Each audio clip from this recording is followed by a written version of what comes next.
नमस्कार दोस्तों, चलिए जान लेते हैं उत्तर प्रदेश की छोटी बड़ी खबरें सिर्फ 5 मिनट में। और वीडियो पसंद आए तो लाइक जरूर कर देना और चैनल को सब्सक्राइब करना ना भूले।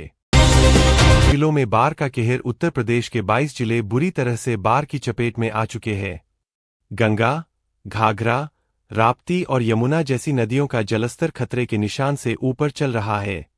अब तक 2.5 लाख से अधिक लोग राहत शिविरों में पहुंचाए जा चुके हैं। कई गांवों का संपर्क टूट चुका है और सड़कें डूबी हुई है। बाढ़ राहत और बचाव कार्य तेज। सरकार ने बाढ़ राहत के लिए एनडीआरएफ की 15 टीमें, स्वास्थ्य विभाग की 586 मेडिकल टीमें और 278 राहत शिविर तैनात किए हैं। हेलीकॉप्टर के माध्यम से राशन और जरूरी दवाएं भी पहुंचाई जा रही है। प्रशासन 24/7 निगरानी कर रहा है। भदोही की कालीन इंडस्ट्री पर संकट। भदोही, जिसे कालीन नगरी कहा जाता है, वहां के 13 लाख लोगों की रोजी रोटी पर अब संकट आ गया है। अमेरिका द्वारा लगाए गए 50% टैरिफ की वजह से कालीनों का निर्यात ठप हो रहा है। हजारों कारीगरों की नौकरी खतरे में है। टैरिफ से यूपी का निर्यात प्रभावित। अमेरिका की नई नीति के तहत भारत से आयात होने वाले वस्त्र, रत्न, कालीन, चमड़ा और समुद्री उत्पादों पर भारी शुल्क लगाया गया है। इससे अकेले यूपी के 48,000 रुपये करोड़ से अधिक के निर्यात पर असर पड़ा है। स्कूली बस में आग। मेरठ में एक निजी स्कूल की बस अचानक आग की चपेट में आ गई। बस में 18 छात्र सवार थे जो छुट्टी के बाद घर लौट रहे थे। सौभाग्यवश समय रहते सभी बच्चों को सुरक्षित बाहर निकाल लिया गया। हादसे का कारण शॉर्ट सर्किट बताया जा रहा है। में आदमखोर बाघ का आतंक। दुधवा टाइगर रिजर्व से सटे गांवों में एक आदमखोर बाघ खुलेआम घूम रहा है। उसने हाल ही में एक 21 वर्षीय किसान पर हमला कर दिया और उसकी जान ले ली। वन विभाग ने कई जगह पिंजरे और कैमरे लगाए हैं, लेकिन अभी तक बाघ पकड़ा नहीं गया है। आईपीएस अधिकारियों का तबादला। उत्तर प्रदेश सरकार ने हाल ही में 9 आईपीएस अधिकारियों का तबादला किया है। झांसी, मेरठ, गाजियाबाद, लखनऊ सहित कई जिलों में नई तैनातियां की गई है।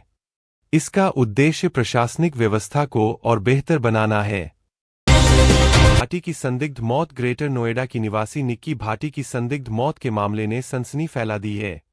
परिवार का आरोप है कि ससुराल वालों ने दहेज के लिए उसकी हत्या की है। निक्की की भाभी ने बताया कि शादी को सिर्फ 9 महीने हुए थे और वह लगातार उत्पीड़न झेल रही थी। क्षेत्र में रिकॉर्ड उत्पादन। प्रदेश की कृषि नीति रंग ला रही है। सरकारी रिपोर्ट के अनुसार इस वर्ष राज्य की कृषि विकास दर 15.7% रही है। गेहूं, धान, तिलहन और दलहन के उत्पादन में भारी वृद्धि हुई है। 50,000 हेक्टेयर से अधिक नई भूमि कृषि कार्य में लाई गई है। अगले 3 दिन तक भीषण गर्मी। मानसून की सुस्ती की वजह से पूरे उत्तर प्रदेश में भयंकर उमस और गर्मी का दौर जारी रहेगा। मौसम विभाग के अनुसार 30 अगस्त से पुनः बारिश की संभावना है। तब तक तापमान 39 से 42 डिग्री के बीच बना रहेगा। थारू जनजाति की बेटियों का चयन। दुधवा और लखीमपुर खीरी से थारू जनजाति की 2 बेटियों को राज्य सरकार की महिला पर्यवेक्षक योजना में नियुक्ति मिली है। यह भर्ती बिना किसी सिफारिश या रिश्वत के पूरी तरह मेरिट के आधार पर हुई है, जो निष्पक्षता की मिसाल बन गई है। संसद में गर्मी। संजय निषाद के बयान से बवाल। एनडीए गठबंधन के प्रमुख नेता संजय निषाद ने सत्तारूढ़ पार्टी को लेकर विवादास्पद बयान दिया। उन्होंने कहा कि अगर हमें इज्जत नहीं दी गई तो हम अलग रास्ता चुनेंगे। इस पर विपक्षी दलों ने भाजपा को घेर लिया है। ट्रंप के कॉल पर पीएम मोदी ने नहीं दिया जवाब। एक जर्मन अखबार के हवाले से खबर है कि अमेरिकी राष्ट्रपति ट्रंप ने पीएम मोदी को 4 बार कॉल किया, लेकिन कॉल रिसीव नहीं हुआ। इसे अंतर्राष्ट्रीय राजनीति में एक ठंडी प्रतिक्रिया के रूप में देखा जा रहा है। इससे खेती को भारी नुकसान। उत्तर प्रदेश की हजारों हेक्टेयर फसलें बाढ़ की वजह से नष्ट हो चुकी है। विशेषकर बलिया, देवरिया, कुशीनगर, बहराइच जैसे जिलों में धान, गन्ना और सब्जी की फसलें बर्बाद हो गई है। किसान मुआवजे की मांग कर रहे हैं।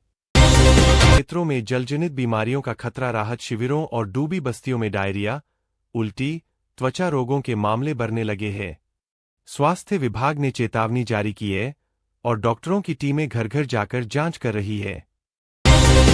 लखनऊ में नए विश्वविद्यालय की घोषणा। उत्तर प्रदेश सरकार ने लखनऊ में एक नया राजकीय विज्ञान विश्वविद्यालय खोलने की घोषणा की है।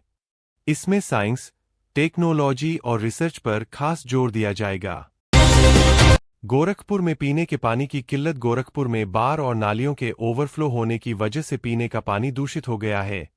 प्रशासन द्वारा टैंकरों से पानी वितरित किया जा रहा है। स्कूलों और अस्पतालों में भी आपूर्ति बाधित है। मुख्यमंत्री का किसान राहत पैकेज। सीएम योगी आदित्यनाथ ने बाढ़ से प्रभावित किसानों के लिए 2,500 रुपये करोड़ के राहत पैकेज का ऐलान किया है। इसमें किसानों को फसल क्षति का मुआवजा, मुफ्त बीज वितरण और कम ब्याज पर लोन शामिल है।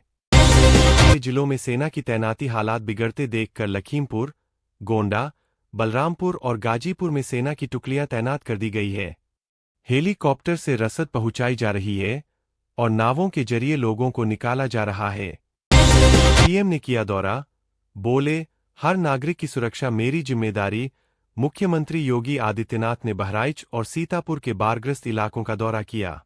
उन्होंने कहा, हर नागरिक तक राहत पहुंचे, ये मेरी प्राथमिकता है। हम किसी को भूखा नहीं सोने देंगे।